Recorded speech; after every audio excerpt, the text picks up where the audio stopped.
in your wagons, and you guys have arrived at the city hall. The troops dismount off their horses and ask you to do the same. Yeah, I tie up and I get off my horse to follow them, but I keep my weapon at my side. Just gonna note that. All right. So everybody dismounts. So to speak, yes. Well, yeah. Yes. All right. Before I enter the guardhouse or whatever it is, I ask them how sturdy their floor is. Whether they'd like me to stand in a window. They say it's a stone floor. You won't have any problems. Because if it's wood, there could be issues. I don't really want to cause more issues that aren't necessary. Yeah, destruction of public property in addition to the other charges. As we're going in, I'm gonna kind of look back in the general direction of the gate, and I'm just gonna mention to the party that that the other gnome certainly acts very very strangely, referring to Ruth. Now she does seems have to a be very, tendency- very independently minded. Do that. One wonders why she's even with us. If she does things without any regard to the group. She was the primary reason why we went to save the gnomes in the first place.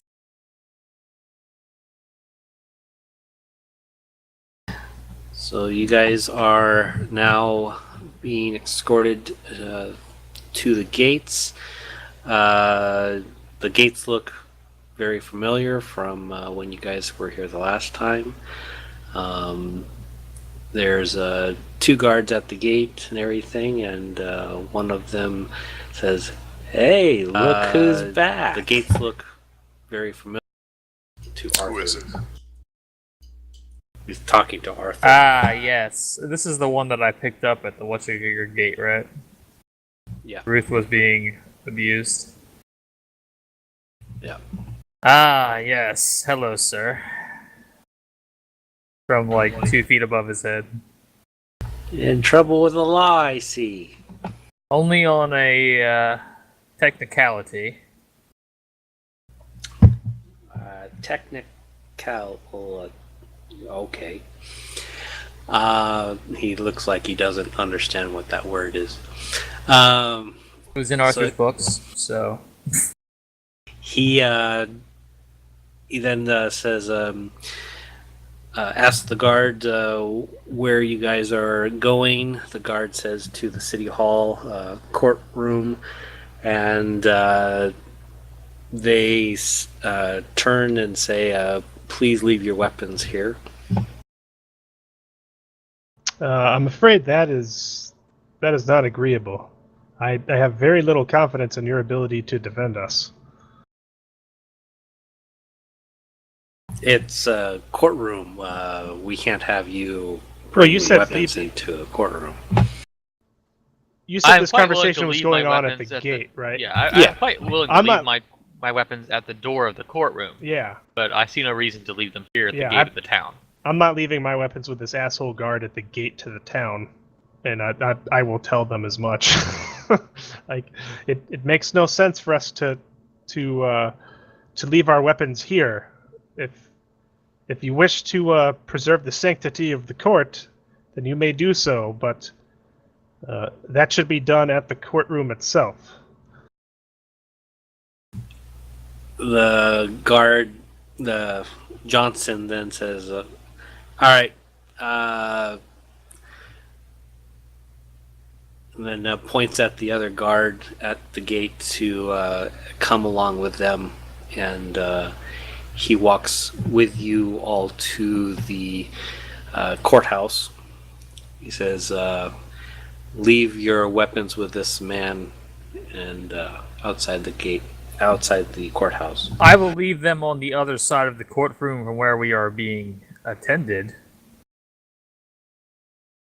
They don't have to be on my person, but I will have them in sight. So this ruffian does not mess with them. I have a rather low opinion of this guard. Johnson is now starting to look very agitated. We are not you under need- arrest, for what I understand, and there is you no need- law against weapons in the town. You need to leave your weapons outside the courtroom. Are you going to leave your weapon outside the courtroom? I am a guard. I don't need to leave I my see weapon no outside. difference. I hold my hand up to Arthur and say, Arthur, that there's some battles I do not think we can win. I will unbuckle my sword and I will hold it out, but I will stop, short of handing it to the guy, and I will say, "This sword is my sacred charge," and I'm basically giving him like, I am like a 30-year-old half elf, so I don't technically look very old. But I'm gonna give him like the standard kind of priestly disapproving stare that everybody knows of, like that can, like this is the disapproving cleric. And I'm making it like very clear, and I say this was the charge from my god, and if anything should happen to this sword, you will be held accountable. And then I hand it to him along with the rest of my weapons. Yeah. Just hand the weapons. I'm gonna roll intimidate since he's automatically just writing me off apparently. Reclusette will remove her bow and her quiver and her scabbard that has the what do we call it? Blades in it. The Yeah. whatchamacallit? Part of me really wishes I had a wizard staff so I could pull the Rapier. walking stick line, but no, I don't have that. Rapier and scimitar. Are they going to be searching us? We're wearing our stuff, our cloak and everything still, our disguise is quote unquote. They're not going to search you, but if they see something on you, and you need to tell me what you are actually Okay. bringing into the courtroom, and I will just see have my if I can baton see in it. I have my baton in my back holster thingy. That's behind my cloak and hood. They consider wands weapons. It's a baton. I'm It's a asking club. For Club. my sake. I have, like, as far as actual weapons, I see. I have a dagger, and that's about it. They're familiar with magic, so I would assume so. Well, I can use highly damaging magics with or without the wand. So. Yeah, well, I mean, we could make the entire argument because magic exists that these measures are futile, but that would take too long. Okay, like I said, disarm the wand and the dagger. So, what sort of response do I get from this guard? Like, does he at least look cowed enough to where he will be taking this responsibility seriously? He looks like that he's very impressed about your God speech, and he's going to try to take care of your guys' stuff.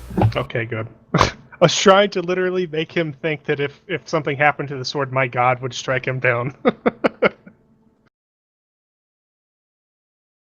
So, if anybody has any weapons that they are bringing in, they're going to need to do not a sleight of hand, but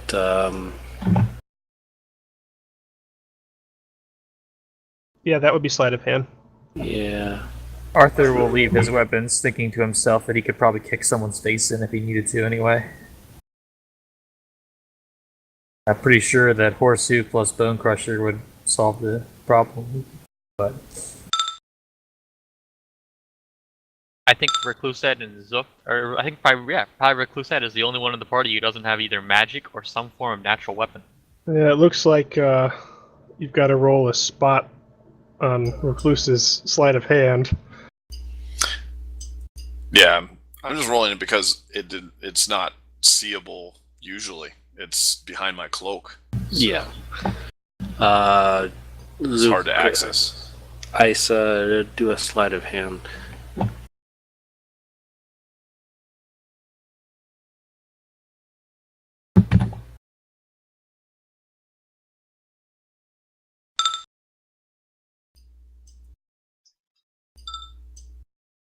Oh, that was a wonderful roll. Thank you. Yeah, man, it's a Yeah. it's like a contested roll. Like it's your roll against his spot. All right. So you guys are able to sneak it through the very able guard. One.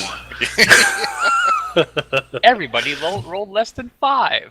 Fortunately, the guard did too. Yeah. All right. So you guys are escorted in front of the judge. Johnson starts his opening comments of what his findings were from both the gnome side and your side. What he says to the judge seems fairly valid, at least your side of the facts. So he's not trying to extend the, extend the truth or lies or whatever to try to sway the judge at all. So he's being very truthful.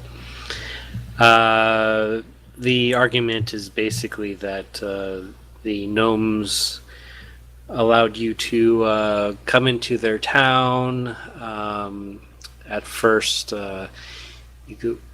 you were seen as visitors who were very welcome there, but then you ended up starting to treat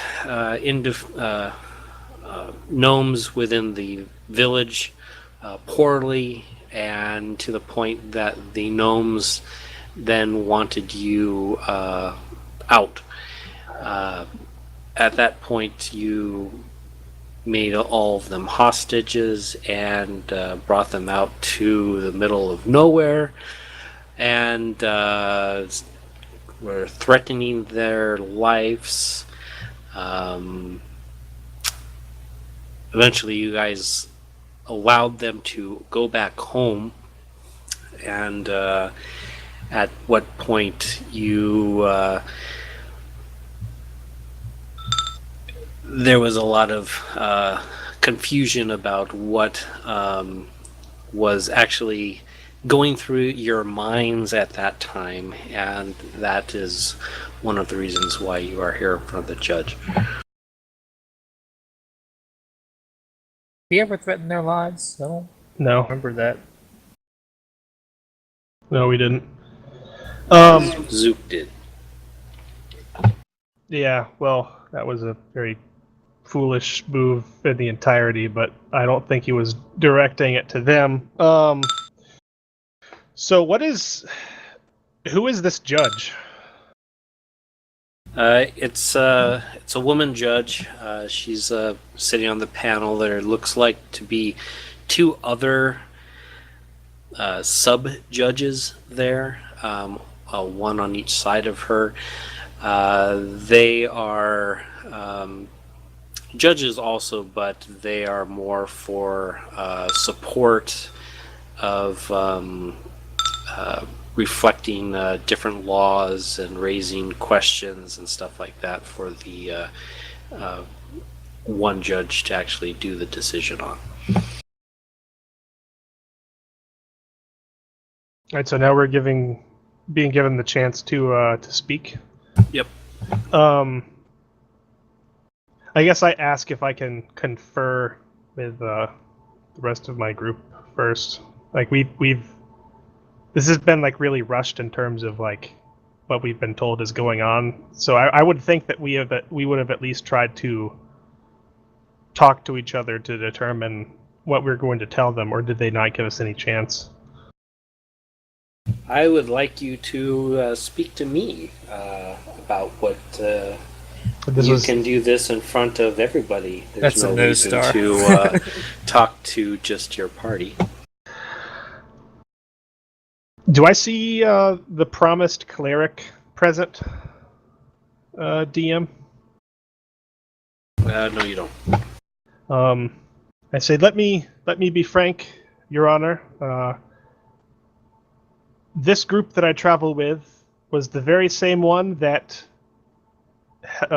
traveled far and wide to free these same gnomes from captivity under the cruel tortures of the hobgoblins to the north. And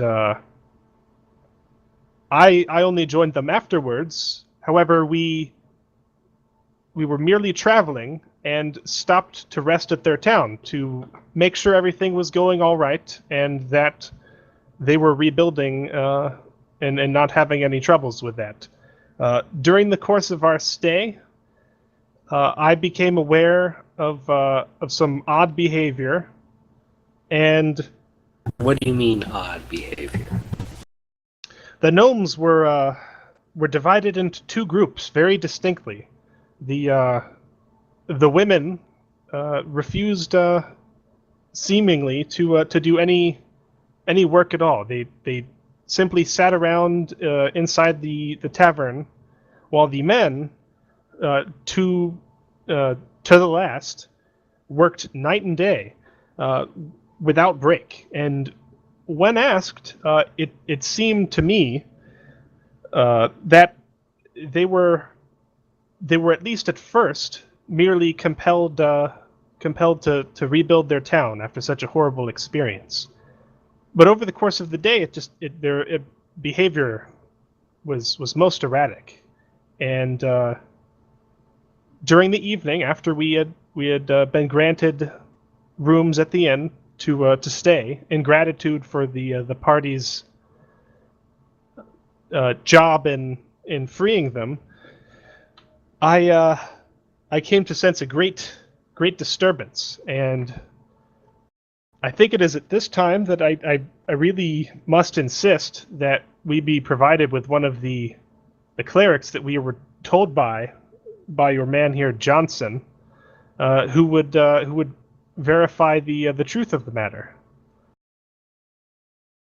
I myself am a priest of Malachor, and Who? I kind of stop and I say, he is not a deity worshipped in this area. The evil deity. No, he is not. What does the deity stand for? I don't see how this is relevant to the current situation. If you wish to know more about Malachor, I would happily tell you. However, I think the heart of the matter here is we need someone here to verify the truth, and we were told that we would be provided with such a person. The problem that I have is I don't know if this cleric, if we end up sending for him, is going to want to talk to you if you are in a rival deity of his. Is your town in the habit of segregating other religions and No, we are not, but I am just wanting the best for your party. I don't want any person coming in here with malice against another person just because of their beliefs. Therefore, I am just trying to get this out of the way before I call off for one of our clerics. well, any true priest that you called would certainly not hold malice against someone for worshiping a different deity. Otherwise, I don't think they would be fit to be called. Malachor advocates doing right in all things, and while he is not worshipped in prominence anymore, I believe that anyone that you would call upon would have no judgment against that. What would your god say about kidnapping?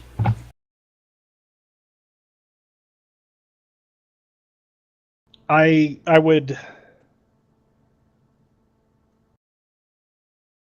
I guess he looks a little bit flustered at this point because she's like purposefully, seemingly trying to move around the issue of bringing in this other cleric, which we had been promised. But you know, Durian straightens up and he says, "My God would tell me to do right in all things, and when I was made aware that this town was under the subjugation of an evil demon, that we had both a duty and an obligation to..." Pausing for a second, you yourself explained that we told them all this stuff about, like, their person being possessed, so I think she would have heard this already. I think the guard explained his side of the story. We'll have to explain ours. So tell what your god said about these demons. Well, it became evident that that one of the gnomes, at least, one of the women, had been possessed by a dark presence, and it seemed to me, at least, that this had happened during the course of their captivity.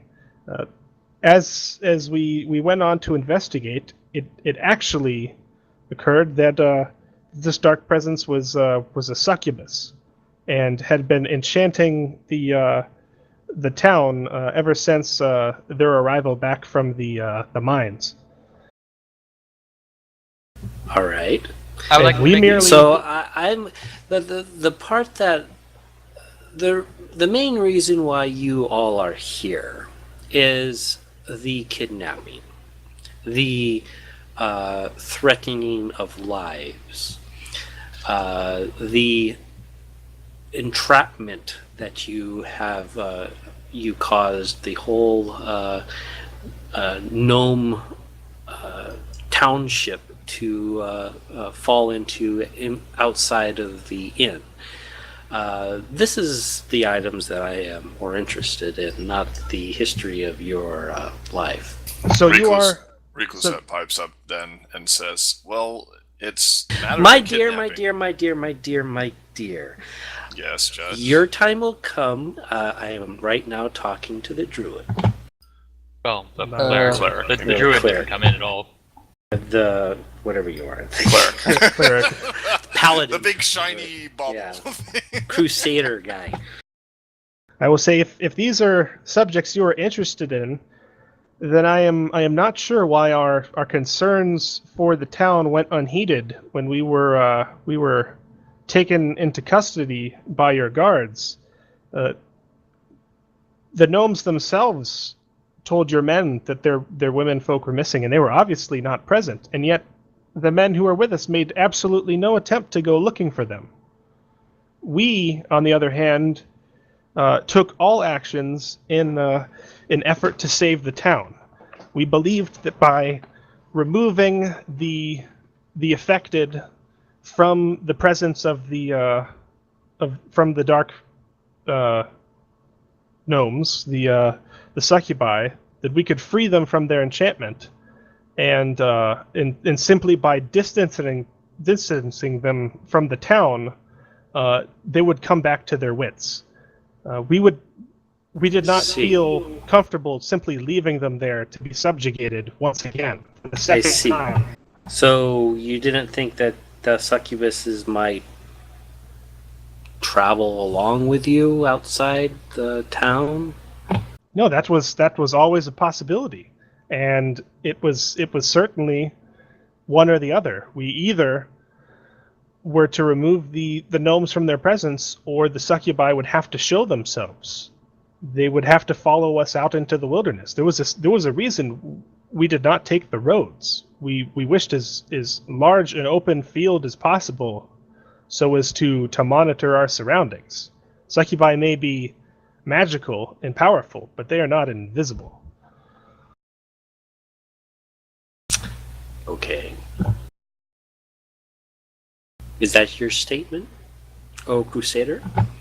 I don't think you can take my statement without getting a fellow cleric in here to judge the veracity of my words. Sure.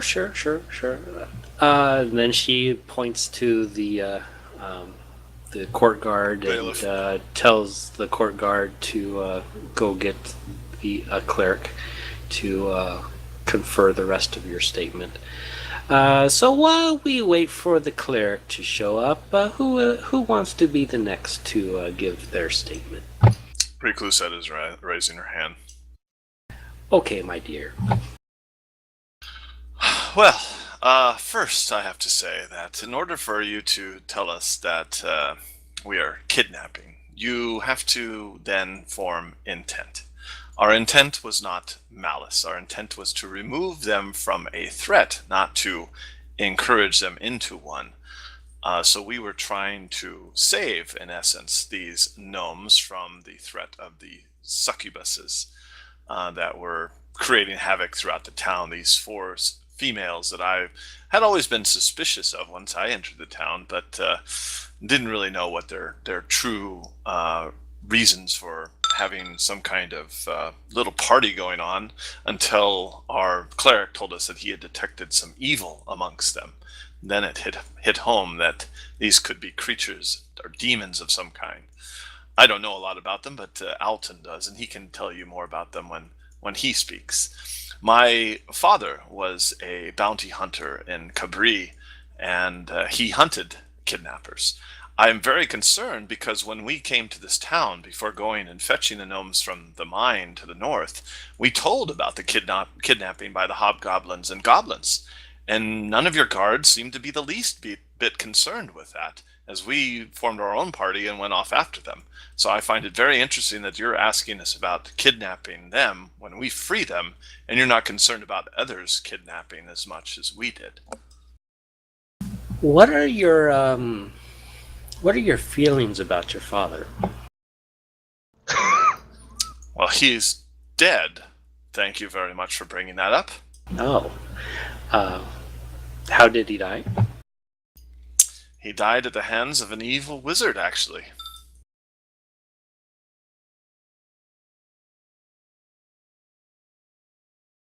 An evil wizard. What was going on with this wizard? He was in our area. I don't know the details of it, but he was in our area and killed. I found my father dead, lying on the steps to our home, and only heard rumors of the wizard. I have been trying to hunt him down myself. Okay. All right. So, when you came into the town, did you, being one of the females in your party, I see the other one didn't show up. Did you think that it was kind of strange that the female gnomes were not doing their part, or what was your idea? You said that you thought it was strange, but tell me more about this. Well, I thought it was strange because I know how feminine wiles can work on the male folk, but their pull was quite strong. But I just figured that the male gnomes had suffered quite a mental distress at the hands of the hobgoblins and goblins, that I discounted it on the fact of that. Okay. And you were part of the group that went to the cave. Correct. The previous person was not, right? Durian joined us after we got back to Alhamalar. Oh, okay. So when was this? Well, this was only a couple of days ago. Really? He talks a lot for somebody who has just joined your guys' party. Well, luckily he was able to fill us in on this information. We had nobody in our party who could detect the evil of these succubi, as these succubi traveled with us. And I find myself quite lucky that I wasn't taken under their spell, or anybody else in our party, and they only had their sights set on the male gnomes. All right. Okay. You have anything else to add? That's about it. All right. So the cleric hasn't showed up yet, so let's move on to the gnome here. Pointing at Zook. Kind sir, the problem seems to have arisen from perhaps I made an error in judgment. When we were trying to free the gnomes from their evil influence, part of our hopeful goal, was to draw them out so we could fight them. They obviously fled various attempts we had had throughout the night to find them and confront them. So, in my error, I attempted to lure them out and get them to follow us and show themselves, and this is where the overheard threat was found. I used one of my many abilities as a bard and a gnome, and projected in a loud voice the threat, which was meant for no other purpose than to draw the evil creatures out so we could destroy them. Obviously, I would not boldly announce such a plan if I was actually trying to do such a sinister deed. So the statement here of you saying to the effect, I will kill all of you gnomes. You meant the female gnomes, not No. This was stated. I did not state I will kill all of them. I was not speaking to them. I was speaking to the air and stating that they would die as an effort to lure out the evil creatures that were pretending to be the female gnomes. So you were yelling into the night that you were going to kill somebody. Trying to lure out the creatures that had hidden themselves. The goal was we had spent most of the night trying to track them, and as we would approach them, they would flee, as creatures of this type are known to do. They are known to flee instead of confront, if at all possible, but they are also known to be protective of their charges that they have already taken over, and that was the goal. Hoping that they would be willing to fight to keep their charges. All right. Okay. What else? Other than that, I just want to say the whole reason we did remove the other gnomes was to free them from this evil influence, and had they followed us, we would have been able to deal with them. Had they not followed us, as they did not, at least we freed them from their influence. And by the next day, the distance had increased enough between them and these creatures that they returned to their normal selves. Naturally, they were not pleased with us due to what had happened, but they were free, and they remained free until, as far as I know, until now. Hopefully they have not been re-influenced by these evil creatures. All right.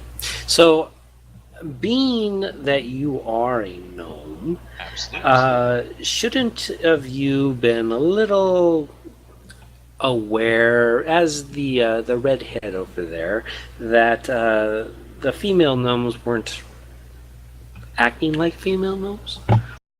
Well, this is the first I've personally spoken on this. I did notice that they were acting differently than I would expect. We did my party asked about this many times. We finally, as Recluset said, determined that, maybe they were just determined to work very hard because of their experience. And then that evening, as our new companion was meditating, he detected the evil and proceeded. That is when we found out that there was the evil to be dealt with, and responded accordingly, which led to the events of I would not say kidnapping, I would say rescuing of the male gnomes, because the females fled, being that they were not actually female gnomes, but based on what we were able to detect and determine. So when was the last time that you saw the female gnomes? That would be the night, during the night before my voice was heard. It would be earlier in that night. They fled. As we were helping the male gnomes, because our friend here, Alton, used one of his many abilities to shield the male gnomes from any evil influences, and due to their physical exhaustion, all of them collapsed. This was quite surprising, as we were expecting them to simply be free of the influence, and it only lasted a few moments, but they all collapsed from exhaustion, and when this happened, the other female gnomes fled. Was this before or after they were webbed? Point of order, DM. Who told them about the webbing? The gnomes. Okay. This was before they were webbed. It was when they fell that we determined that the entire village was under this influence, and we did not want them to be able to freely become back under the influence till we could quickly decide what to do. And the webbing was nothing more than a stopgap measure to give us time to think. And that was when it was after the webbing that we decided that we would need to actually remove them from the village, because we could no longer track down the evil creatures.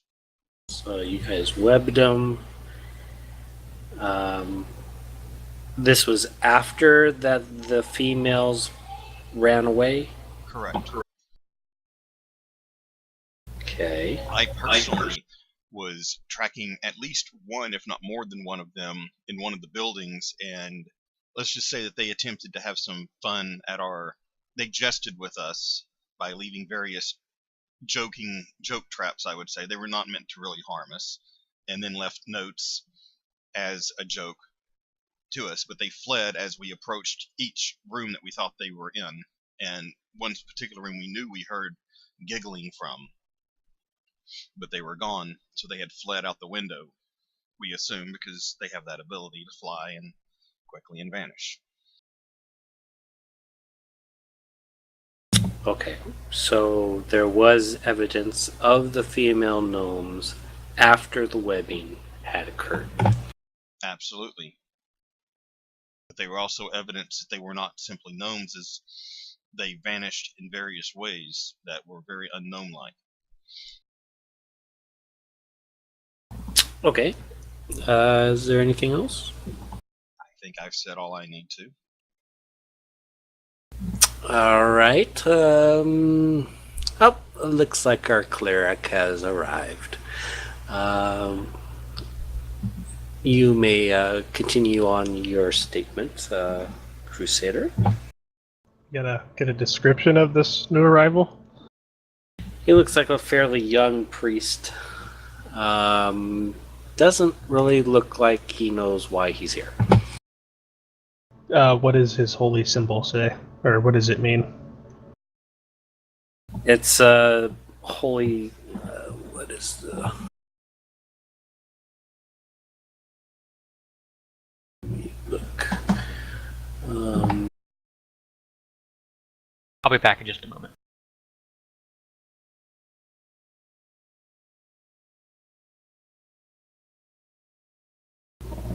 Looks like the god of Alora.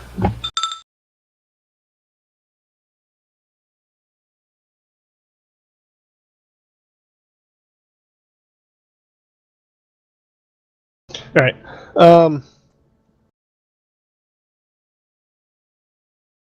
I guess I will look to the others and make sure, it is my time to stand up again, and I say, fellow priest, I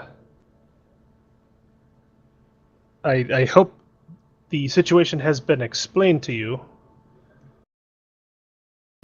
No, it has not. I was just told to come to the courthouse. I am a priest of Malachor. You perhaps have not heard of it. But I am certainly familiar with your god, and I know that that we, as all priests, can discern the truth in situations where it is of the utmost importance. My friends and I find ourselves in a predicament where we must make sure the truth is known, and I would like you to act to verify to the court that what I say is true. I was really, really trying hard not to say zone of truth.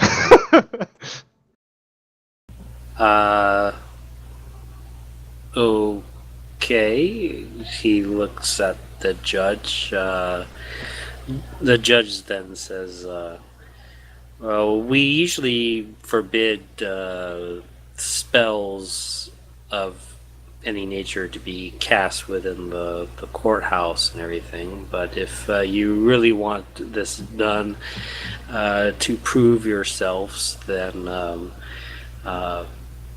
it's up to you. It was my understanding from what would he be like a knight commander? I guess Commander Johnson told us himself that your court actually employed those of this nature. I look very confused because this is all professional of these people. Well, he must have misspoke then.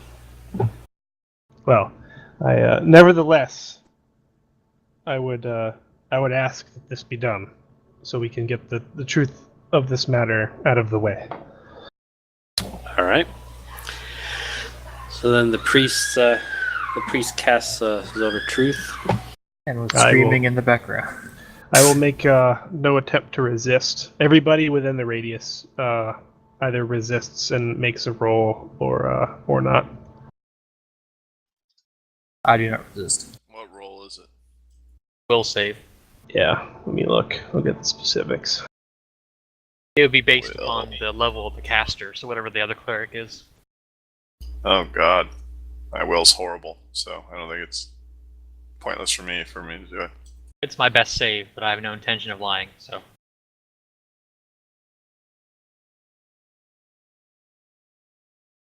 I won't resist either.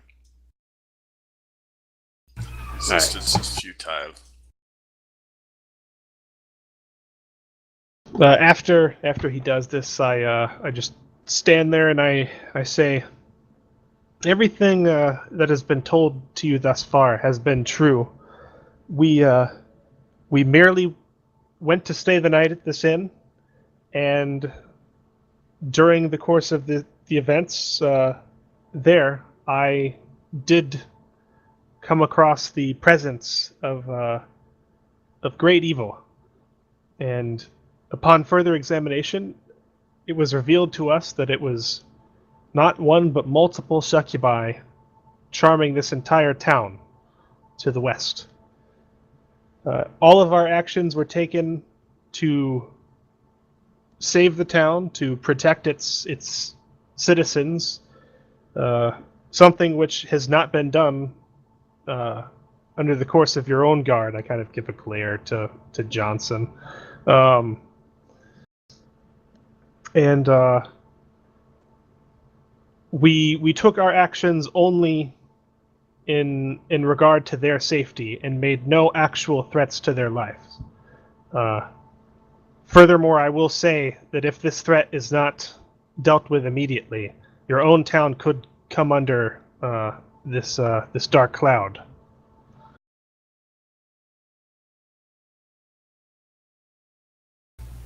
All right.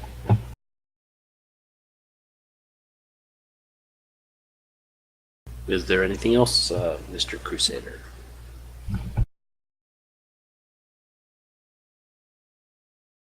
I kind of look to the rest of the party like, is there anything else we need to bring up? I mean, that should have covered it. And seeing nobody respond, I say that is all. We made no attempts at kidnapping you would not kidnap someone from a fire when you saved them. If you dragged them out of a building, and we took all of our actions in good faith to save them. All right. Stand or sit back down. All right. See here. We have a wizard and a horse. Who wants to go first? I suppose I will, Your Honor. Or I guess I don't know enough to say Your Honor because I rolled horrible on my nobility check, so I'll just call her my lady. I was the wizard in question. I am the one who cast the web spell upon the gnomes. I fully believe and did so in the effort to save their lives, I believe. Succubi are well known to feast upon the vital energy of their prey, as it were. Upon arriving in the town, we discovered that we found it highly irregular, the behavior of these gnomes. I personally am not well experienced with gnomes, but I believe that no one in their right mind, at least not under magical compulsion, would work dusk to dawn with no breaks, with the intention of, to understanding when we talk to them, building a bigger and better town than there ever was. A mere 16, right? How many gnomes were there? 14. Okay, it was 14? Okay, well, of a mere 14 gnomes. I think it would be quite within a sense to work a normal amount of hours to rebuild their town back to the way it was, but their mere actions seemed excessive in all extremes. Though I detected no magic upon them when I tried, the influence of succubi are sometimes outside of the normal magical means. We then proceeded to cast protection from evil. I summoned a Boray Eldrin, a being of the higher planes, who exudes this magical energy that can protect all other people near them from evil. Upon doing so, they collapsed, which was quite unheard of. I fully expected them to come to their senses and perhaps go rest, but purely collapsing there was completely unheard of. We then proceeded to web them so that we could remove them from the influence of the succubi, who we were trying to track down, but seemed elusive. We thought it more expedient to really remove them from the sense of trouble, and a typical magical influence of such nature lasts no more than a day, at which point they would come to their senses, and we could take them back to the town, and hopefully, and we went ahead of them in order to perhaps draw the succubi out so that we could deal with the problem and let the gnomes live their happy lives once again. All right. Explain this luring out. We believed that the succubi had not followed them as they all came out of their trance seemingly. They were understandably angry at us because we did indeed take them from their town.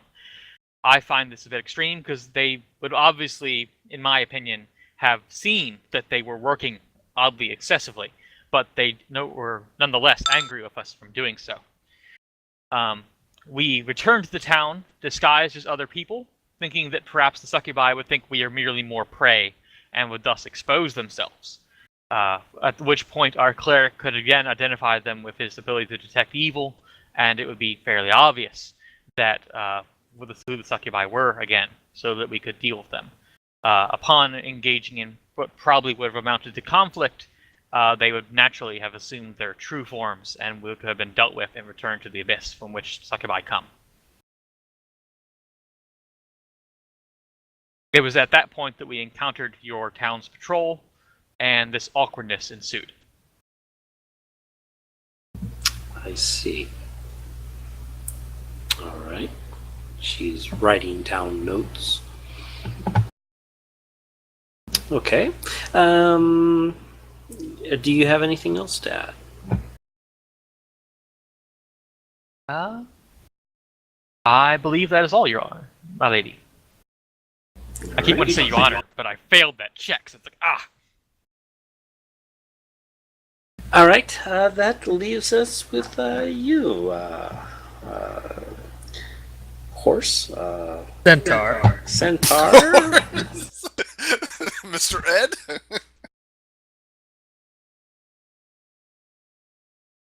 I have not much to add that the others have already stated. Trying to think of anything that we might have not covered. Or do you want me to give me you want me to give the whole story from my opinion? No, I mean, if anything else that you want to add on top of what the rest of your party has already mentioned, or give your side of it, or anything that you think would benefit your...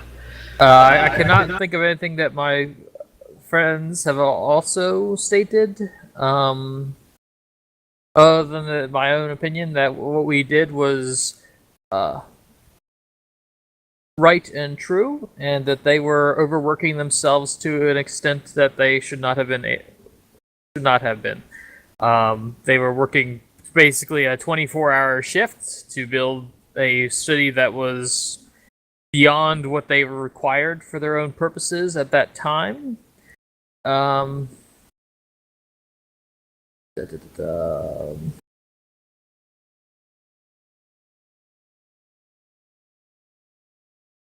that I felt that they should not have necessity to do such a thing.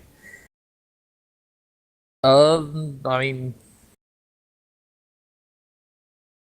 I'm not well acquainted with these courtly proceedings. I will apologize for that, but what kind of courtly proceedings are you used to? in my village, we simply have a brief chat with an elder if we have done something wrong. What happens if you have done something wrong? The penalty varies from exile from the village to doing community service for a period of time. Do you believe in executions at all? I stand up people at this feel point. that is excessive. And I'm like, where are these questions coming from? I do not believe these are relevant to the issue at hand. I'm kind of like looking at the rest of the party to see if they've noticed any of this. Like that every person who has stood up here has been asked at least one question that was totally leading and into their past. I am just trying to see how barbaric of a culture that this horseman is from. Zook had a good question. I would not consider our culture to be barbaric in any state. We can read. We are literate. We are closer to nature than, say, your town would be. Arthur, you do not have to answer these insulting questions. This is absurd. I stand up again. Say, have we not already gone through all of the requirements of showing up here and giving our statements to you? And I gesture towards the priest. And have we not already proven ourselves truthful in our statements? All I'm trying, Sir Crusader, is allowing everybody in your party to get a word in. You seem to have a lot of words, but I'm just letting everybody try to speak. Recluse stands up. Judge, this is one other thing I can add. We do hunt the one who kidnapped originally these gnomes, and I point to the gnome that is here with us. We wish to find him and punish him ourselves. So, if need be, we can bring him back here for justice, and you can give the same questions to him. So you're hunting him to bring him back here for justice? Or whatever area. Is there a bounty? Not that I'm aware of, but my compatriots here think that he is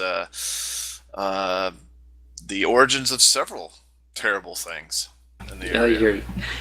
your compatriots here also kidnapped a bunch of gnomes too. So I claim we did not. I am one that was with them who suggested such things, and we did not kidnap them. We were trying to save them. Twice now. Twice over. Your Honor, has not the cleric verified the validity of our statements? Well, let me just say this: are you done, Mr. Horse? I have said what I feel is necessary. I mean, Centaur. Centaur. Yes, I keep forgetting what that word is. technically, unless you passed a save, if she knew the correct term was centaur, she couldn't lie about the incorrect term. Well, it's worn off. Just noting, but It's worn off. Yeah, but have you finished your statement? I have finished what I feel is necessary. All right. She then turns to the gnome and says, the gnome from the village, and asks for his statement. His statement is basically talking about how you all saved them from the cave, brought them back. They were very happy. They were rebuilding their town. They wanted to rebuild it quickly so that they could begin to feel normal again without having this remembrance of the death that was in the village and the slavery that happened afterwards and whatnot. That your party had left for a brief time and came back, and everything seemed to be fine, but then became hostile towards the female gnomes.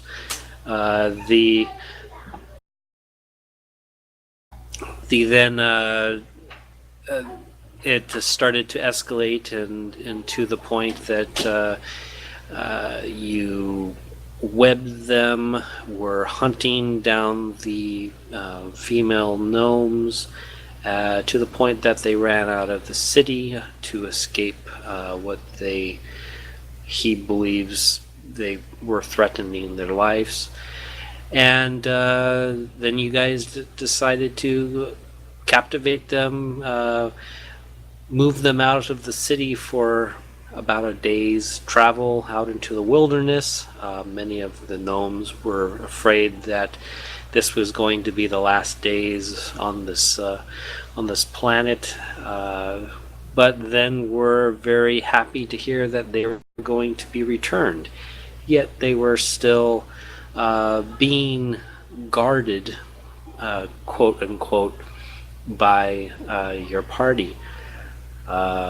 It was also more bizarre when half the party left ahead of them, and they didn't understand why. And then a little bit later, everybody left the gnome party outside into the wilderness and everything. So it was a very peculiar time for him. The guards showed up. We gave the statements. The guards were very polite and listening to what they had to say and everything. As far as the female gnomes go, he believes that they're coming back to the town, or they'll send out some search parties to try to track down the female gnomes. And so he basically ends his statement saying that we don't want these people to interfere in our lives anymore.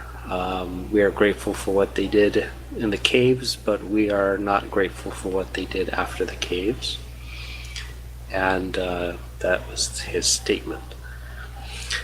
The judge then confers with the two sub-judges. They then turn and say to your group, is there any closing statements that you guys want to make? I just look disgusted I with this do. entire proceedings. Recluset mentions, why have there's been no effort to get the statements from the female gnomes in question? They were not in the town. No effort was made to search for them. There was literally no effort made to search the town at all. Those efforts seem to be going on at this very moment, as the gnome has stated in his statement. Can you By run the that other by us gnomes. again? The gnome had stated that they were. He's hoping that the female gnomes are now back in the city, but if they have not, they'll have search parties go out to look for them. No, I was talking Search- about the guards.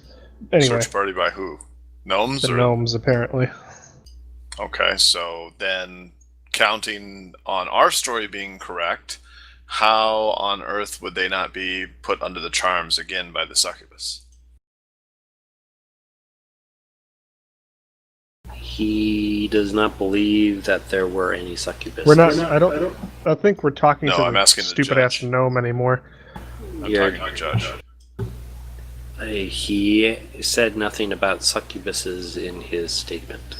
Somebody charmed by a succubus wouldn't mention a succubus, Judge. It is worth noting, Your Honor, that succubuses can at will influence the minds of others, read others' thoughts, look like whatever they want, and plant the suggestion of whatever they want within the minds of their victim. Yes, I understand that. Thank They you. are thus very difficult to pin down or verify. Yes, I understand this. Any of you have any additional statements? I do. Believe. Yeah, Zoop that does. looks stand up. And I turn and look directly at the cleric. Mr. Cleric, I'm sorry I don't remember your name or if you even gave it, but you have, since your time here, you were brought here to detect if we were speaking the truth. Can you please tell these judges your opinion of our truth speaking, since evidently no one has asked you? Okay. Well, I mean, the judge can probably speak about this too, but we usually don't use spells to prove people's truth, because it can be broken. It can be even though we cast it, it doesn't mean that they will be truthfully telling the truth. So we usually don't use spells because of that. I did cast a spell, and if the spell is working, then yes, you're telling the truth, but there's no way for us to know that the spell is working and telling the truth. And the judge sort of nods. This is definitely something that needs to be retconned in the rules. Because in the older versions of the rules, if I'm not mistaken, the cleric could tell if somebody was resisting or not. I think it's an oversight in 3.5 that makes the spell basically useless.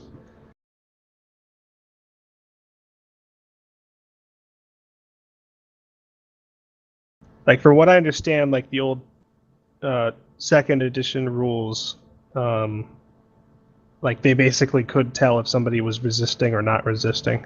Well, I think it's supposed to be played that if we aren't caught in a lie, they assume we're telling the truth. That's the way it's supposed to be played, but because they cast a spell that's supposed to ensure truth. If you can only beat it by beating his will, but Yeah, I don't know that they know about will saves. No, they know that somebody's will can overcome a spell, though. My point is they should be able...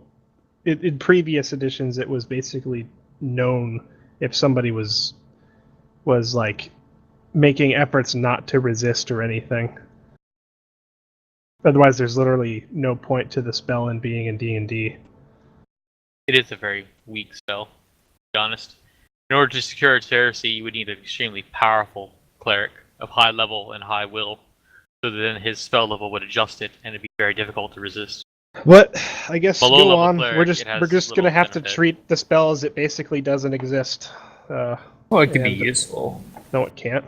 We literally cannot. I mean, this is why I was bringing it up. Like when I used it in the previous adventure, there was no way for me to know if the truth is being told or not, like at all.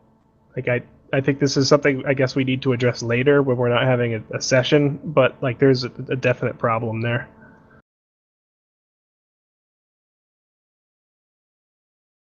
Anyway, Bunko, let's wrap the trial up. Okay.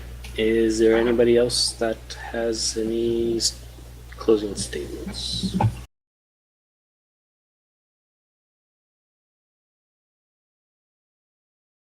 Arthur feels they're currently skewed against us, so he's not going to bother. All right. So, Anything we say would have no effect.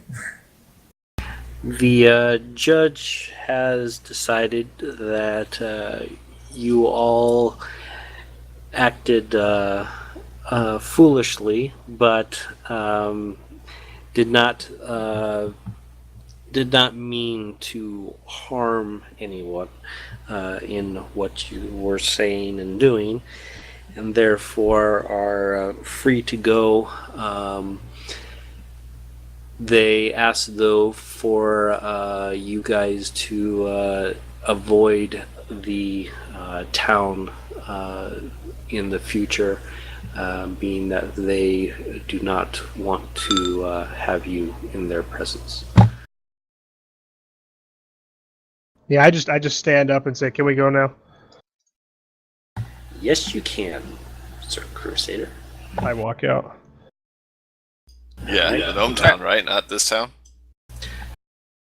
The Gnome Town. As I'm leaving, I say that they may want to dispatch their own cleric brigade, quote, quote, if they wish to determine the rightfulness of what we have said, but Yeah. fine if that's what they wish. Your Honor, if it's not too much trouble, if this should become an issue in the future, it would take merely a cleric casting, say, now mind you, they can be resisted. But if a cleric would cast either a dismissal or banishment spell upon the gnomes, if they are truly gnomes, nothing would happen. If they are demons, they would be sent back to their plane, and this would all be solved. We have not the power to do so. All right. But the spell would have no negative penalty upon a true gnome of this world. Okay. All right. So you guys are free to leave. I'm going to thank the cleric for his service on the way out, although, judging from his attitude, it was somewhat dubious. Are our weapons still there? That's my main question. Yes, your weapons Oh, they didn't are. lose them. Good. In the half an hour. Your Good. weapons are all there, and Stars is placed in a specific spot where it cannot be touched or damaged. Right, so Alton picks up his completely normal, mundane dagger and his mostly expended wand of magic missiles. I'll take my sword and I'll give the guard a kind of a curt look of approval and then move on. I basically intend to talk to the party after we leave the freaking building. I say we go out to the camp to meet back up with Ruth.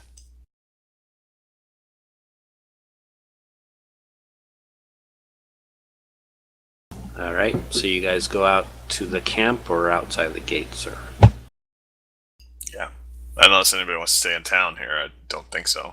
I think we want to go out to the camp where we're going to meet up with Ruth. I do speak up that we will have to rest. We have been up for almost 2 days, and we will have to find some place to stay the night. And it would not make sense to stay in the wilderness with the town at hand. And I mentioned to Durian, I said, really, after all that has happened in this town, you want to stay here? I would prefer to stay in an inn as opposed to sleep outside only a quarter of a mile from the inn. Unless you intend to travel continuously further, even though we are all exhausted. Alton will bring up, my fair companions. I have since acquired a new spell while we are here today. Give me but 2 hours to rest myself, and I can ensure our safety through the night, no matter where we are. How did you acquire a new spell? I gained a level. I don't know how we're going to roleplay that, but We'll Came say to it's- him in his dreams. Yeah. In a we'll say great it's vision. fine. All right, well, stay or go. This town and the gnomes be damned. We've done all we could for them, and it seems obvious that they will believe nothing we say. I think we should just move on. It is upon their own head. At some point, everyone must take responsibility for themselves, and the leadership of this town has obviously failed them. I want nothing more to do with this town, and I will be sleeping under my tent pavilion as usual. I guess if everybody is making to leave town, I'll come. You're welcome to stay under it with me if you wish. I much prefer the open air. Durian contemplates flashing the Yoshiro signal into the night tonight to get in touch with the Ninja Batman and let him know of the corruption of the town, but he just kind of waves it off. I am ready to leave when you are. More than ready. All right. So everybody's going outside of town. Yeah, I guess we collect Yeah. Ruth. All right. I think Ruth had set up a campsite, so we were just gonna meet her back at that, either in the morning or that night, depending upon if we were going to be in prison or let go. All right. So as it becomes dark, one of the guards from the city sees your guys' camp and comes out and informs you that Ruth is now banished from these lands. So in the morning, he doesn't want to see your camp still here. Believe No me, problem. we wish not to see your town. We will not travel through the night without cause. All right. So the stands watch and stuff. I think we can stay up for 2 hours until what's his face does the new spell. 2 hours of Alton. rest first spell. I'll stay the first watch. Correct, Zook. Yeah, I don't know how we want to handle this because, like, I think we would definitely talk to Ruth about this, but then since she's not here, I guess we just say that she's stewing. I was role playing with Atham. What he throughout was the saying week. last night, he was just under the condition that he wasn't going to enter the town for whatever reason, and that he did not believe, because he could simply avoid them with spells, that the banishment would actually have any effect on him. Yeah. So he basically made it clear that he was not going to go back into the town. So, by not going in the town, he got banished automatically. All right, so we set up to rest, and then I was taking first watch. I don't know what else everybody else is doing. I will stand with you on your watch. All right. So the night goes by. It's a fairly foggy night, and it's fairly quiet. Nothing really happens. In the morning, it is starting to drizzle a little. Well, after 2 hours of sleep, we now have a secure shelter. And what can you describe this? Alton It's a wakes cabin. up, and he casts a long ritual in taking 10 minutes, and the cabin-like shape is formed from whatever materials are nearby. No matter what it's made of, it has the durability and fire resistance of stone. It has a desk, a fireplace, a table, and 4 bunk beds. There are 2 windows, a door, and a chimney. All the access points are secured with arcane locks, as well as alarm spells, and the chimney has a narrow flume with a grating at the top.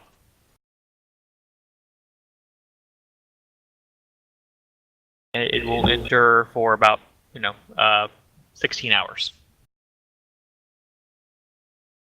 I suppose by this time, it's after the first watch, so I probably just go and find one of the beds in the corner and just immediately pass out.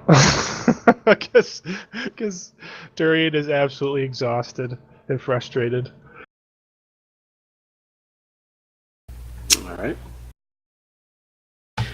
Okay. So you guys wake up in the morning.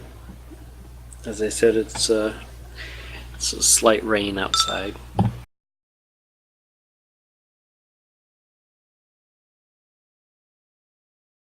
Well, I suppose this suits the mood of our stay here. We should pack up and get along after breakfast. Just to look up real quick whether the spell is actually dismissible. It may be sitting there for another 8 hours if someone walks by and goes, oh look, a hut. Arthur slept outside the thing, so he's cooking breakfast, fried mushrooms, and bread. Texas toast style. I probably just eat silently with Arthur as everybody else is doing their thing.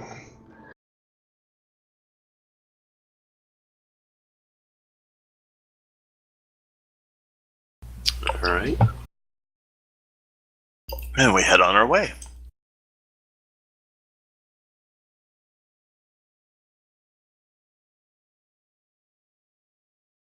All right. So you guys have a wagon, right? Correct.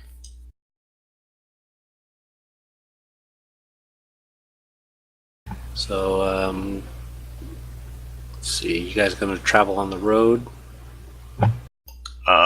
Until the road between probably Alhamlar to Star until we get into Tromso territory, and then we'll be going off-road.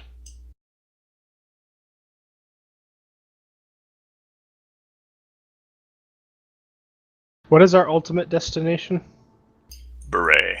Boray, and then Why are we northwest. and why are we heading there? Because if we have to go all the It way is around. the closest Mages Guild, and I believe we can find information there about the disease that is infecting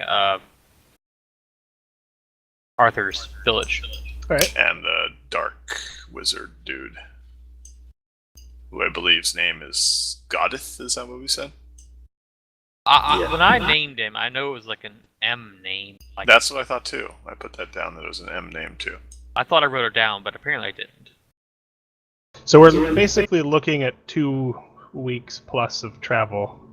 Durian would make Yes. sure everybody has sufficient supplies for that, and he makes sure people know that there's at least a small amount of extra supplies in the wagon.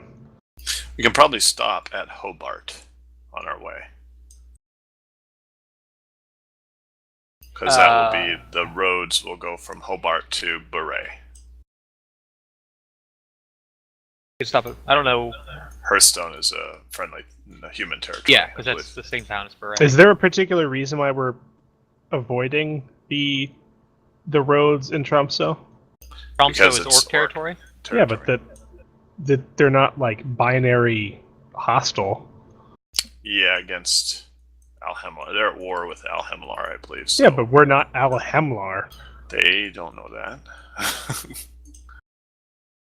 So I you just take a think couple arrows I just before we think explain it's. that to them. I think it's a little bit shallow to assume. I mean, it may play this out depending upon how Bunko plays it. That just because they're orcs, they're going to be automatically hostile. Most orcs are, aren't they? It depends on what universe you're in. Like in some universes, like they're literally just like normal people. Like think of Skyrim or something like the Elder Scrolls. Like it just depends on what sort of campaign this is. Alrighty, Bunko. Are orcs normally hostile in this campaign? Yes. Oh There God. we go. Problem solved. So yeah, we They're- do not want to travel on the roads. Very aggressive, very territorial. Hooray for shallow fantasy tropes. D&D praised upon shallow fantasy tropes a lot. Half orcs get interesting, but not orcs. All right, so we move 3 hexes a day. Yep. Or is that? I think it's three 5 on a every road half and- a day. It's 4 or 5 on a road then. It's you guys are on a road, right? Yeah, for a while. Yeah, until we get to the So border. it's 3 for a half day, so 6 for a full day. Alright, so we would move to there for the half day.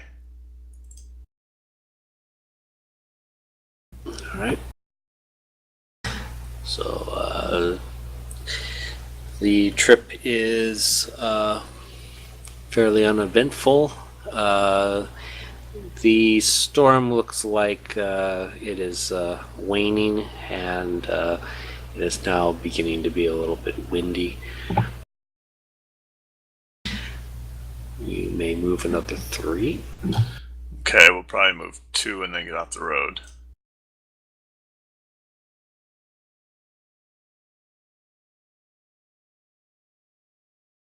So it'd be like that probably. Okay. All right. So it is now becoming evening. It's still fairly windy today at nighttime. You are right now on the border Alright, you of guys. Tromso and Alhamlar. As noted, the orcs of Tromso are very aggressive towards outsiders. So there's not a lot of travel at all going west. No. Most of the friendly territories. There is a little bit of travel going west, but it's most towards the dwarven land of Denon. Most of the travel outside of Hamlar town goes east towards the more friendly territories. So the giant wedge of we hate you all in the middle of the world. At Nos. All right. So, guys are camping the night or pushing on? I would say we camp. It is best for the horses to have a rest. Very well. Until further notice, unless I've changed it, I'm going to be casting Secure Shelter each night. It holds 8 people. Anyone who is willing can spend the night there instead of just camping outside. All right.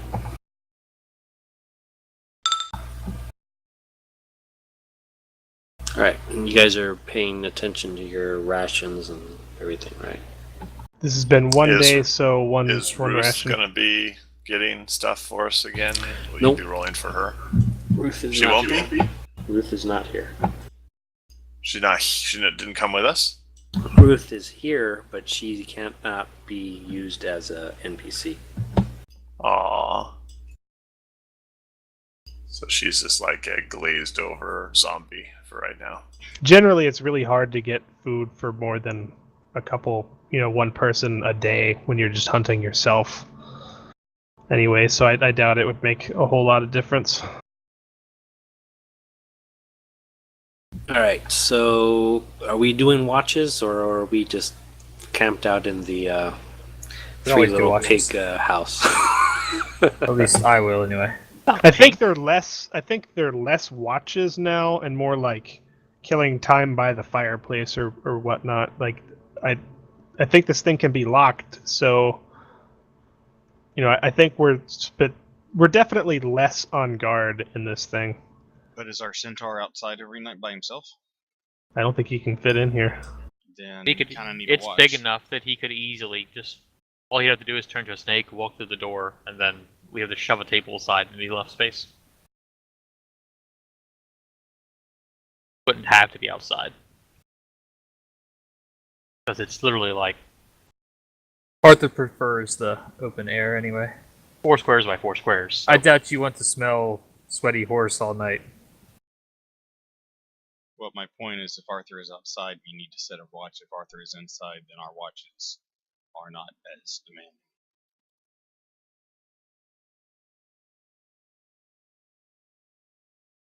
I mean, Yeah. he could sleep inside if you all don't mind the smell of horse. it would all probably night. make sense to still set watches. Just for the sake Yes. of, if nothing else, just looking out the windows or something. It would make sense for someone to be awake at all times, even if it is a more secure camp. It is still a camp in the wilderness.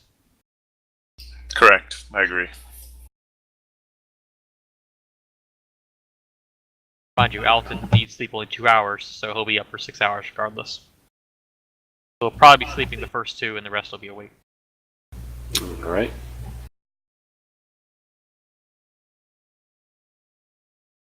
All right. You I guys think- just want set watches, so I don't have to Yeah, keep on I think asking you guys. by default I will probably take the last watch, so I am the one up basically first. And like during that time, I'm gonna be meditating and whatnot on my god. That's basically like the default for Durian every night is to take last watch, like the early morning watch.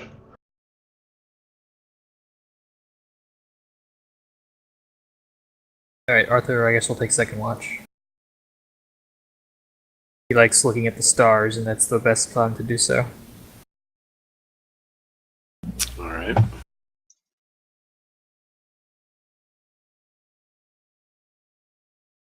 And who has third watch? Alton is awake for 2nd and 3rd. Oh, okay. Zook will take third if he needs to. We only have 3 watches, don't we? Yeah. Okay, so we've got like a couple people who are always taking third. First was never mentioned, from what I understand. Yep. Reclusette does first, Sure. and guys have 3 on. Yeah, you just have 3 on 3. You want Zook want the first? Yeah, Reclusette and Zook, I guess, can alternate on first watch. Okay.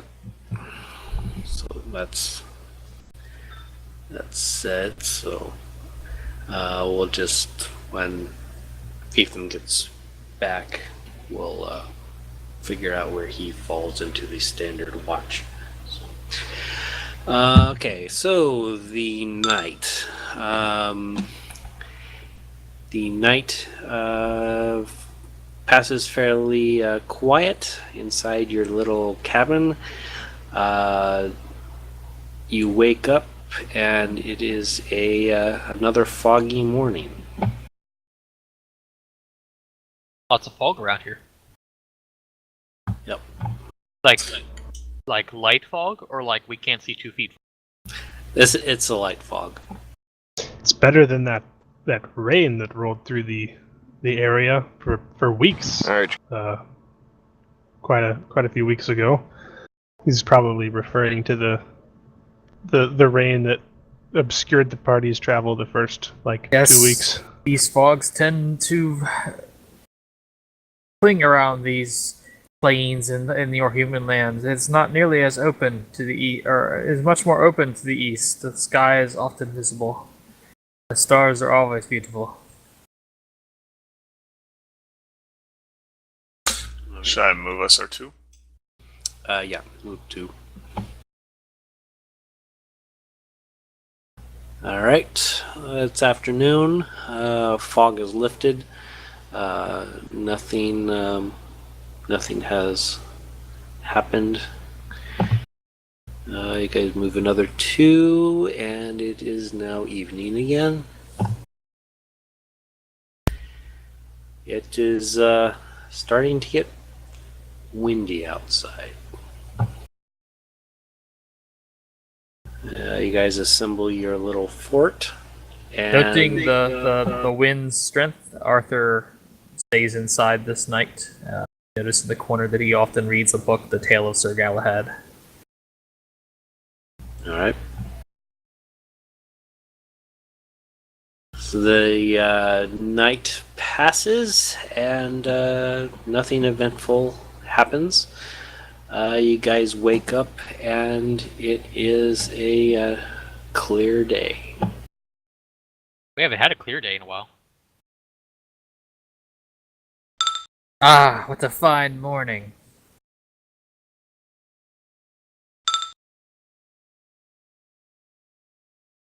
All right. So you can move another 2. Keep in mind the rations and stuff every morning. Yeah. I've already lost 2 pounds. All right, so you guys travel in the afternoon. It became a pretty beautiful day. It's nice and clear. Nothing eventful happens along the road. It's fairly quiet. Yeah, we'll move another 2. The beautiful day becomes a beautiful night. You guys end up setting up camp again. Yep. Here it comes. Poof. It looks slightly different depending on where we are, because it's made of whatever's nearby, but it's always the same.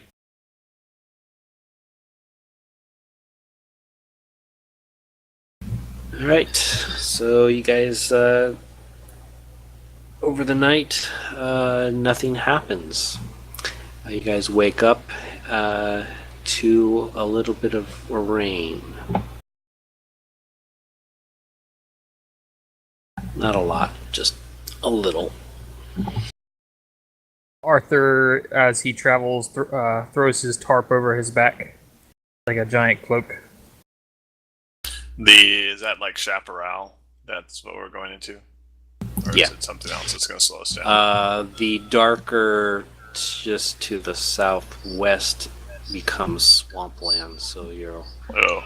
Yeah, want we to won't miss avoid that probably. if you have a wagon and stuff. Brown is General Hills, right? Yep. The light hills, okay. All right. So, afternoon passes by. The rain has subsided and sun has come out. Nothing eventful happens. It's becoming a pretty uneventful trip along the road. And then the dragon landed. Yep. Another 2. Yep. I don't think we're going into the hills. That looks like it's not easily fordable to the. It's either the hills or the swamp. So Well, no, we can skirt the swamp at the grass. I mean, we have to take a bridge. We have a wagon. Like, I would think the best route with the ride going to be this way and take a bridge there. that's not a road, though. You can't just assume there's a bridge there. So we'd have to assume there's a bridge here, I suppose? Yeah, that's where the road would be. So, I mean, we either... You guys can look for a bridge. It's just more direct if it's between cities. Yeah, it's like Yeah. we I think either... there'll be more bridges or a ferry. Small town along the riverbank. I'm sure there's Fair. To several the of scale those. as big as these Yeah, but we rivers don't are. know of any towns there, so my point is, like, would the party just go out there knowing, nothing of that area and kind of gambling that there's a bridge or a ferry or something out there? We could ford mean, the river if necessary. That looks like literally that width is equivalent to half a day's journey for us. I don't know that we could ford for half a day. Well, they have to cross it somehow. Yeah, that's the bridge to the south. I think we have to take that. We can always go not through the swamp as far, and we can get to the river and then start cutting down to where the bridge would be that you think. In other words, go like this.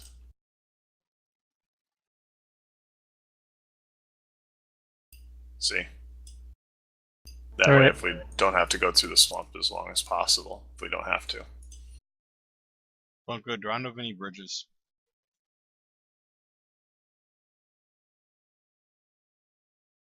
I rolled my bardic knowledge. You do know of a bridge that's Is it no local or no geography? It's bardic knowledge. It's totally different. I know, for me, though. So, Bunko, you saying I know of a bridge yeah. here? Okay, there. Cool. I speak We up to the take that. party and tell them of a bridge there. Ta-da! All right. Was this afternoon or evening? I think this was evening.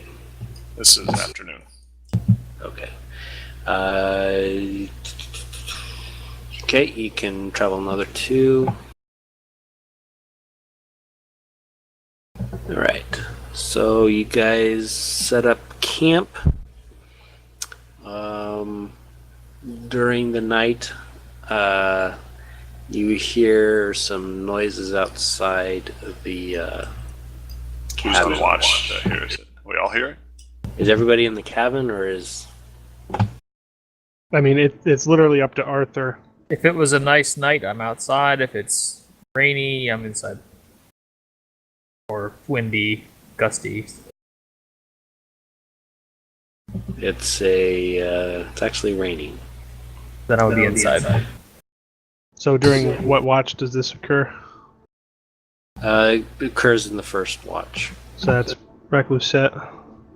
Highest D20 is on watch. You can do a listen check and a spot Between me check. and Zook. Yep. Zook's on watch. He wins. Or I guess he gets to pick.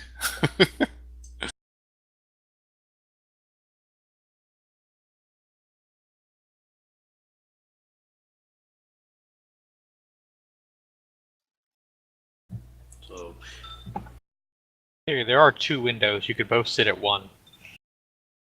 Yeah, but both After don't all, have we to be do have a awake. lot to discuss while everyone else is asleep. So, yeah, roll listen and also spot.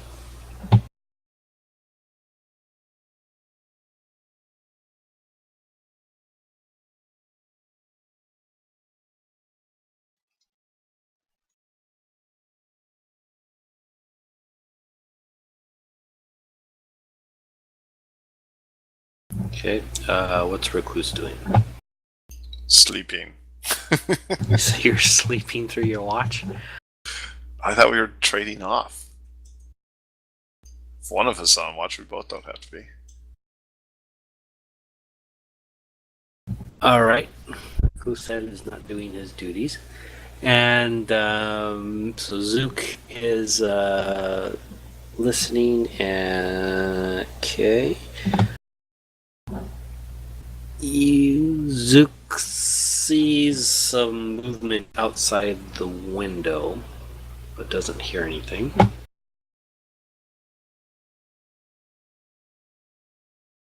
The movement is fairly close to the cabin.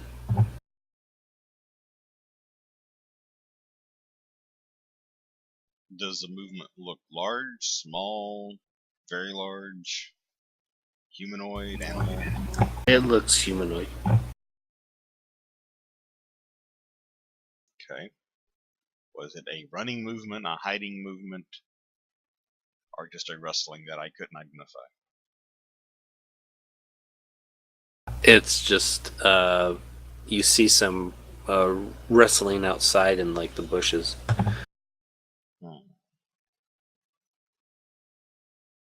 And everyone else is asleep, right? Yep. Okay. And our centaur friend is now inside? Yes, I'm inside. Just making sure that I heard correctly that tonight he was inside. There's a strong horse smell around. Yes, but we're inside a nice castle strong level structure here. I'm not overly concerned. I just holler out, who goes there?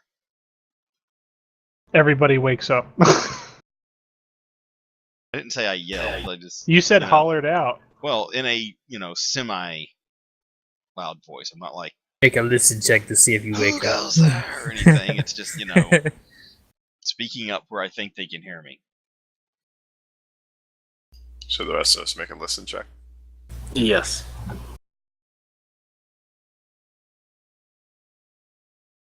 Unless you roll very low.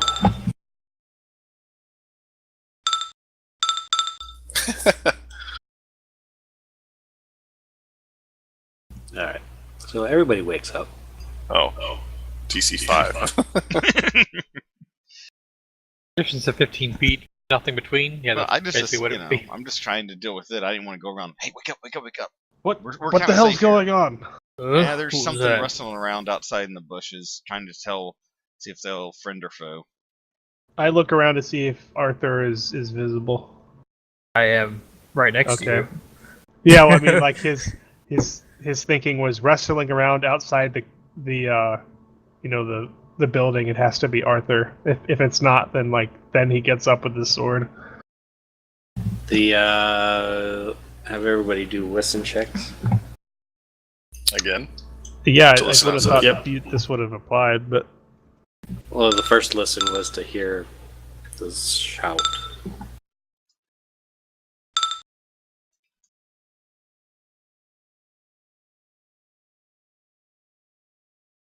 Alright. So Zook and Arthur hear a person outside the door. I grab my Like, as in it sounds humanoid, or as in it's someone's talking? It sounds humanoid. as this is going on and I don't have any awareness of what they're hearing, I still grab my shield and kind of look out of one of the windows. Alright.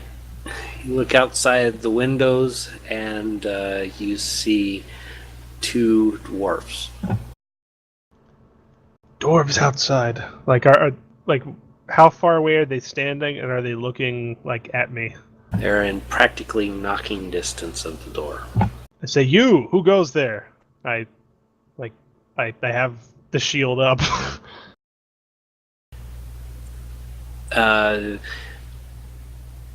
We're travelers. We're travelers in this land, and we saw your building. It's raining outside, and we were hoping to get some. Do we have space inside, I think? Holds I think 8 we do. people. How No. many are with you? It's just me and my wife. And it's what's the rain situation like out there, DM? Like, is it pouring? It's just a light rain, but it's early in the evening, so obviously you don't want to be sleeping out in the rain or Yeah. things. I look to the rest of the group, kind of put my shield down. Let them. We have someone keeping watch all night anyway. Let Yes, them in come out of the around. rain. Come around to the front door. All right. So they're at the front door. Doesn't Alton have to let them in? Isn't this his place? It's locked, but otherwise it's the How- same as if opening the door. How far away from like any sign of civilization or road or path are we? You guys are fairly close to the road that is hugging the border between the Dwarven land and Tromso. Okay, then. I'm not Basically, finding this there's too suspicious. A road that tries to not get into the mountains. I'd nod to whoever's closest to the door. Alton will open the door. All right. Come in out of the rain. What brings you to this neck of the woods? Oh, we're traveling. We're traveling north to Denon. You're welcome we've to spend the been night. there before. Here, we're going to. Have you come from the southwest then? Yeah, we just came through Hobart. How are things there? Oh, they're the same.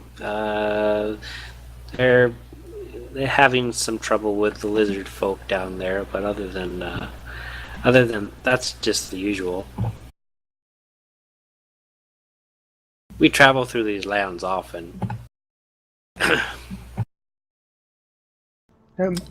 Is there a quick way to get to Hobart from the road that goes across by the mountains from north to south? Yeah, you just basically follow the outside the mountain range along, and then there's a bridge there that will come over and then veer down south to go to Hobart. Very good. What exactly do these dwarves look like? Do they have traveling packs, or are they? Yeah, they look merchant like. They just have some travel packs on them. They have a mule outside. I noticed your packs. What do you have for trade? Do you, if anything, a merchant like? We mostly deal with herbs. For like potions and stuff. Ah, useful trade. Side note: does anyone in the party actually have potion crafting? No. I think Ruth might have had something about it, but I could be wrong. But she's not here, so. Do you have any pre-made, so to speak, or you just deal in rough materials? Oh, we just deal with rough materials, but we also have stuff for cooking if you would like that. Have you any mushrooms? I think we do. And puts the pack down and starts searching through their pack. Arthur is always looking for mushrooms. He loves mushrooms. She pulls out a wide variety of different mushrooms. She has a couple that are small, dry, but spicy, she says. She has others that look fairly large, but she says that the taste is not really... They're more used for the texture than the taste. And then has some just normal sized mushrooms that you have seen in your travels. How many of them does she have? How much do you have of the normal sized and the spicy ones?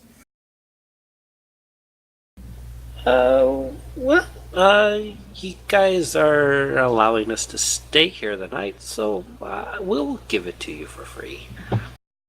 Ooh. That's most generous attitude. She hands Well, if you. you stay up this for the morning, I shall fix you a scrumptious mushroom stew and She hands you 10 of the Sounds the like normal. good, Arthur. She hands you about 20 of the normal ones, and then she hands you about 8 of the spicy ones.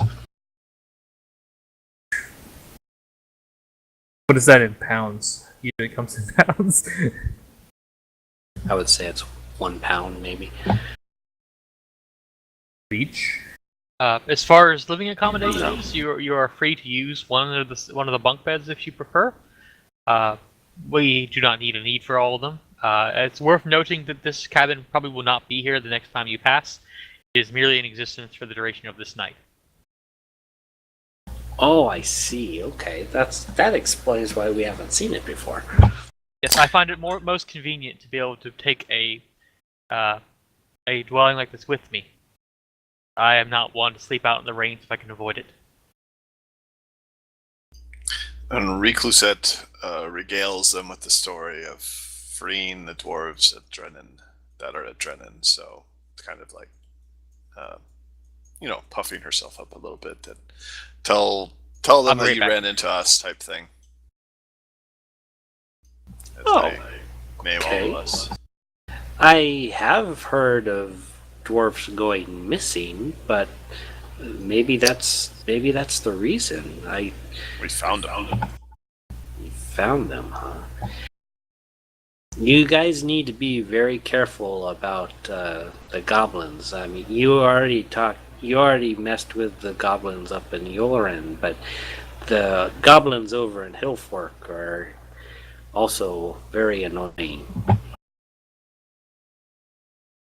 Oh. Well, try to stay clear. Most goblins I have encountered have not been a problem.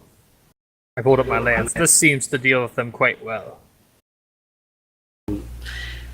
The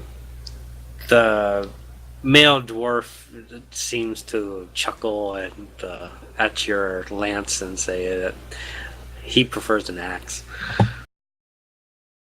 I once spitted 6 goblins on this one lance. That's true. That happened. He says as nobody looks impressed. He looks at the lance and he goes, "That would have been a very very awesome sight to see."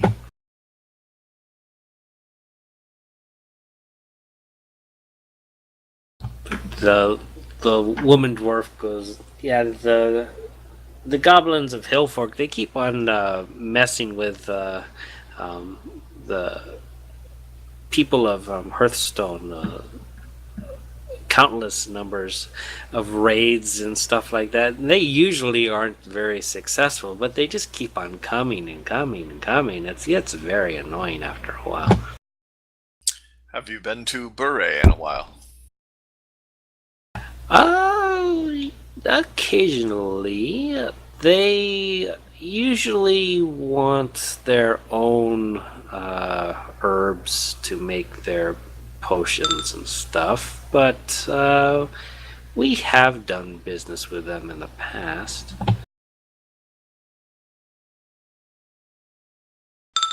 So they came from the Hillfork region. Is there a town called Hillfork? No, they came from Hobart, where we're going. Oh, okay. And they're actually making us dinner tonight, right? From what they said. I assume she's like one of them is preparing it. They're just giving mushrooms to Arthur. Arthur was preparing breakfast, I believe. Breakfast, but Oh, I could have sworn that I heard one of them mention something about them fixing us dinner for tonight. That was I Arthur. guess. It's worth noting the cabin doesn't come with wood or anything for the fireplace. It just comes with the fireplace. We'll still have to collect that. Alright. Is there any other conversation you want to have with them before you go to sleep? This is the first watch still of night.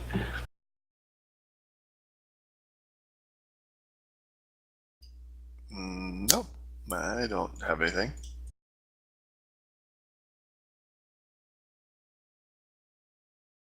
Alton's going to settle back into top right bunk. All right. So the night goes by. Unfortunately, the male dwarf has a very loud snore, but you guys manage to catch a couple Z's between those irritations.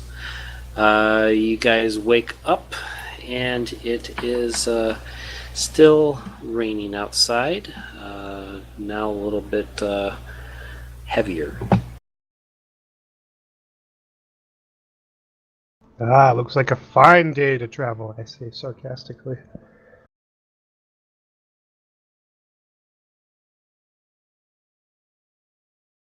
I informed the dwarfs that we will probably be continuing on this day. If they wish, I can cast the spell again now, so that they may stay here for the day if they do not wish to continue. Arthur looks saddened at the rain, that he is unable to make a fire to cook his mushroom stew. There's a fireplace. You can cook it there. There's fireplace in here? There's a fireplace and a chimney. Right, well, that's about cooking mushroom stew / fried mushrooms, take your pick. Fried. Fried. Yeah, pride. Alright, so the overwhelmingly positive response toward fried mushrooms, he switches from mushroom stew to fried mushrooms. Do the dwarves take me up on that offer? It depends how many I prepare for this day. They say to not bother. They need to be moving on also. Very well. I was merely making the... I merely put it forth as an option. This shelter will cease to exist in about, let's see, 2 hours in. So I Then, checked by the noon or so. wagon to make sure they didn't steal our shit before they leave. Just to check. You find all of the stuff gone Gone. except for your shit. Wow, except for our stuff. They stole the whole wagon, huh? Yeah, they left us. Well, they left the shit. Oh, no. They took all of the stuff. Gotcha. No. All right. So they eat your fried mushrooms and enjoy them tremendously, and wish you all well. And they continue north. Before they leave, I guess I pull them aside, or at least go to them before they go to the road, and I administer a brief blessing of Malachor upon them.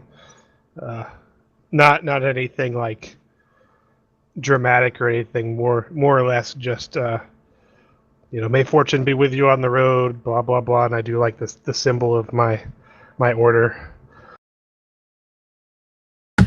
Oh, why? Thank you. Oh, fair travels to thee. All right, and I will mention to them when we get to Darren that we saw that you all were here and all in well. Very well. They should know us well in Dinan. We rescued some we took some dwarves there recently. Rescued from a orcish mine. As Recusette went into great Yes. detail. He was in the bathroom when I just said Oh, that. sorry. Thank- I remember you mentioning something about it, but I don't remember any great detail. All right. So you guys can travel too. All right. So you guys are Taking now us towards the road. Yeah, you guys are now on the road. It is the afternoon. Rain is starting to slow. It's now just sparse rain now. Nothing has happened in the afternoon. You guys can travel another 3. I have Where an it tensor goes. floating disc above my head. Does that work?